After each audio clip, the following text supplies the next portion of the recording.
Welcome to the Vietnamese Poetry Literature channel. Today we will listen to the work Letter from a Death Row Prisoner by author Nguyen Tuan. Let's listen.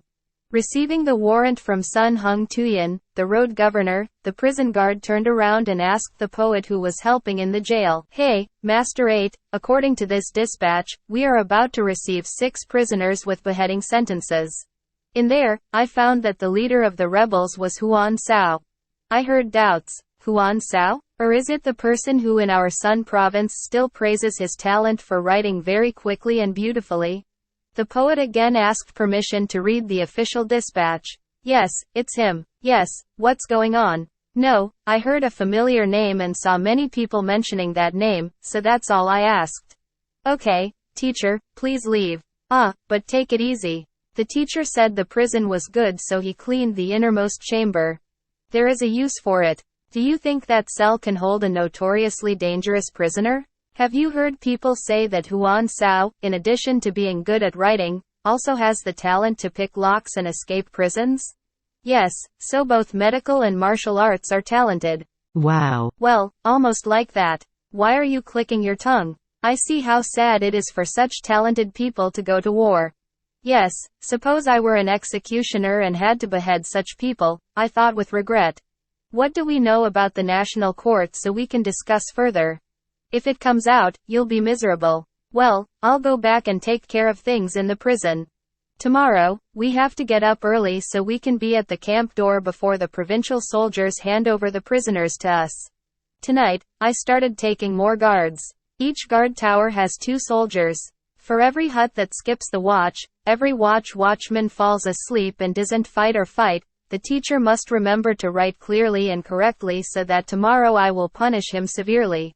Don't let those poor guys gamble. The poet again pulled out the flower basket from the sword stand, waved his whip, and walked down to the dark prison. In the corner of an old pale yellow bookcase, a flickering lamp shines on a thoughtful face. The prison officer sat anxiously, massaging his temples. The sound of drums from the nearby castle had begun to collect. Above the 4 watchtowers, the guards also began to point into the loneliness of the dark sky. The sounds of bells and gongs were steadily and sparsely heard. Gliding through the abyss of dew-soaked grass, from a distant village came the sounds of dogs barking. In the window frame, there were many bars drawing black lines straight up against the star-speckled sky, an evening star blinking as if it wanted to fall towards the horizon. The sound of dogs barking at ghosts, the sound of city drums, and the sound of bandong resounded a lot. So many complicated sounds rose from the dark ground, supporting a star that wanted to say goodbye to the universe. The yellow corner of the desk has boils, the lipstick has faded, the oil dish on the candle lamp is filled with ink. The 2 wicks crackled, and the ashes fell onto a stack of papers stamped with the lipstick seal. The prison officer raised his head, took an incense stick and added a wick. 3 wick hearts were gathered together, burning loudly, illuminating the face of the person sitting there. The man sat there, his head was gray, his beard was discolored. The wrinkled lines of a thoughtful face have now completely disappeared. Now there is only the water surface of the spring pond, calm, discreet and gentle. In the context of prison, people live by cruelty, by deceit, the gentle personality and appreciation of people. Respect for the righteous of this prison guard is a clear voice inserted in the middle of a musical instrument. The music is all chaotic and chaotic. God often plays evil, banishing the pure to a pile of filth. And those who have a good and straightforward mind, have to spend their lives with a bunch of miscreants. The prison official thought about what the poet said that afternoon. Perhaps this old man is also a good person. Maybe he, like me, chose the wrong profession. A person who knows how to respect bravery, a person who knows how to regret and respect talented people is certainly not a bad person or a heartless person. I want to give Mr. Huan Sao a special treat. I want to give him comfort in his last remaining days, but I'm afraid that this 8th grade poet will report him to the higher officials and it will be difficult for him to stay still. Let me probe his intentions again tomorrow and see what happens. Early the next morning, provincial soldiers led to the prison door 6 prisoners whose names, villages, and crimes had been informed in the dispatch yesterday afternoon. 6 prisoners carried the same 8-meter-long shackle. That long ladder was placed horizontally on 6 sets of thin shoulders. The heavy ironwood ladder, framed by 6 rebel necks, could weigh up to 7 or 8 kilograms if placed on the scales. What a shackle worthy of the sentence of 6 death row inmates. The wood of the gong body is old and the sweat from the neck and hands of the person who wears it has covered it with a shiny, oily sheen. The polished sections of the gongs are as shiny as someone brushing dry banana leaves. The parts that are not shiny are dull and have black viscosity. While waiting for the prison door to open wide, Huan Sao, at the head of the cage, turned around and told his comrades, "Bedbugs bit me and my neck turned red. Must be coaxed away." All 6 people knelt down on the ground, both hands clasped around the bars, their heads bowed forward. A soldier escorting him joked, "You don't have to practice anymore. Someday soon there will be a knowledgeable person who will take you out to perform tricks on the execution ground. Now you can practice freely. Get up or else you're going to brush my ass again." Huan Sao, coldly holding the tip of the heavy cane, bent down and pushed the top of the cane ladder down onto the stone steps and hit it with a thud. Then the shackle was yanked, hitting the 5 people behind them in the neck, making them wince. A rain of aphids has left the light green stone floor dotted with dark brown spots. The prison door opened wide. 6 people ducked in like a group of bricklayers, carefully carrying a wooden ladder horizontally on their shoulders. Contrary to the custom of accepting prisoners every day, today the prison officer looked at the 6 new prisoners with gentle eyes. The respect, although trying to keep it secret, is already obvious. When reviewing prisoners, the prison officials also had a special look at Huan Sao. The soldiers were surprised and repeated, "Teacher, that guy is the leader. Please pay attention, teacher. He is the most arrogant and dangerous of them all." The soldiers, when they said, "Pay attention," meant to remind the prison officer what to expect without resorting to the usual torture tricks. The leisurely prison. "I know, my official duties already have the country's permission. Guys, don't talk too much." The soldiers spread out, looked at each other and did not understand. The 6 death row inmates were surprised at the prison guard's attitude. For half a month, in the dark room, Mr. Huan Sao still saw a skinny poet bringing him wine to drink before meals in prison. Every time he offers wine and snacks, the poet politely says, "Our teacher has a little gift for you to warm your stomach. It's very cold in this room." Mr. Huan Sao still calmly accepted the wine and meat, as if it were something he did in the spirit of peace when he was not imprisoned.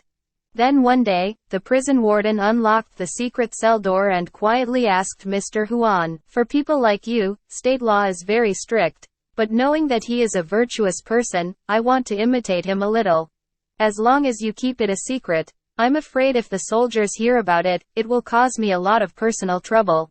So if you need anything else, please let me know. I will try my best." He replied to the prison guard, "You ask what I want? I only want one thing. If it's your family, don't set foot here." When he said the sentence that he intentionally made in a contemptuous way, Mr. Huan was waiting for an outburst of revenge and the brutal tactics of the prison guards would be humiliated. When it came to the scene of death by guillotine, he was no longer afraid of these petty and arrogant tricks. The prison officer made Mr. Huan even more angry. When he finished hearing the answer, he just politely left with one sentence, "Please accept my opinion." And from that day on, food and wine were delivered more regularly and more generously than before, only he did not set foot in Mr. Huan's cell.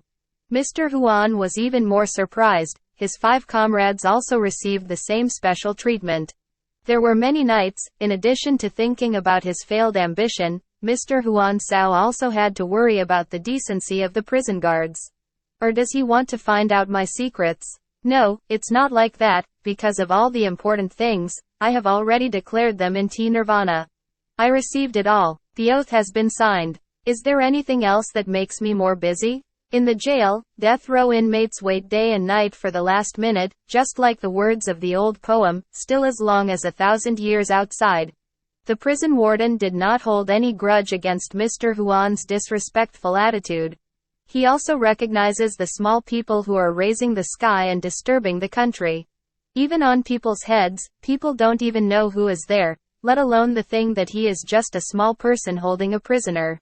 The prison warden hopes that one day soon, Mr. Huan will soften his temper, so he will ask him to write. He will write, for the words on the dozen squares of white silk that he has already bought and rewritten.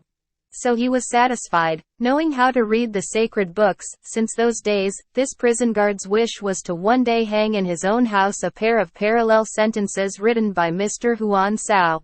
Mr. Huan Sao's handwriting is very beautiful and square. His personality is inherently weak, except for his confidence. He rarely gives words.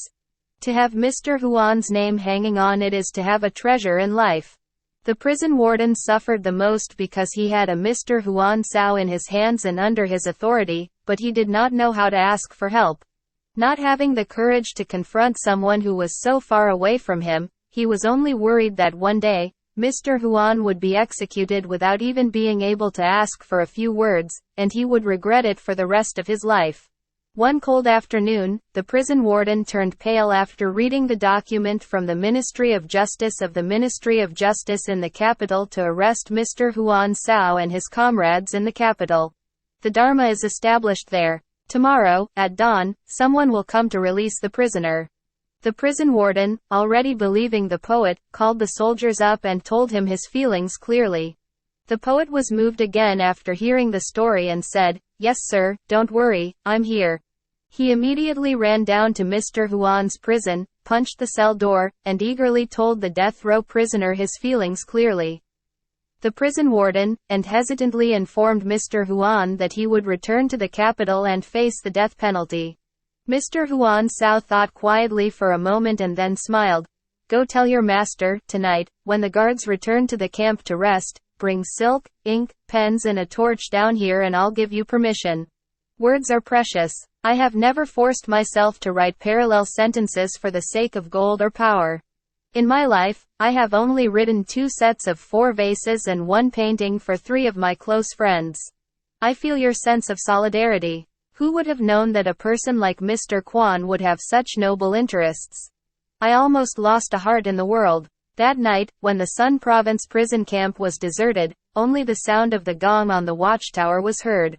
An unprecedented scene was displayed in a cramped, damp, dark room. The walls were full of spider webs, and the soil was littered with feces, mouse, cockroach droppings. In a smoky atmosphere like a house fire, the red light of an oil-soaked torch shined on 3 human heads staring intently on an intact piece of white silk coated with starch. The smoke burned their eyes, causing them to rub their eyes repeatedly. A prisoner, wearing a shackle around his neck and shackled on his feet, was stamping his handwriting on a piece of pure white silk stretched on a board. After the prisoner finished writing a word, the prison warden quickly obediently put away the zinc coins marked with crosswords and placed them on the shiny silk slab. And the poet teacher was thin and trembling while carrying the ink pot. After replacing the pen, he finished writing the wrong article. Mr. Huan Sao sighed, sadly helped the prison guard stand up straight and said calmly, "Confusion here. I advise Mr. Quan to change his place of residence. This is not the place to hang a white silk painting with bright square letters. It speaks of the wild ambitions of a person's life." The squid. "Where did you buy it? It's so good and fragrant. Do you see the fragrant smell rising from the ink pot? I tell you the truth. Mr. Quan should go back to the countryside to live, get out of this job first and then think about playing with words. Here, it is difficult to maintain integrity, and eventually the honest life will be tainted." The fire burned brightly. The fire fell to the damp ground of the cell. The embers of the fire went out with a sizzling sound. The 3 people looked at the needle, then looked at each other.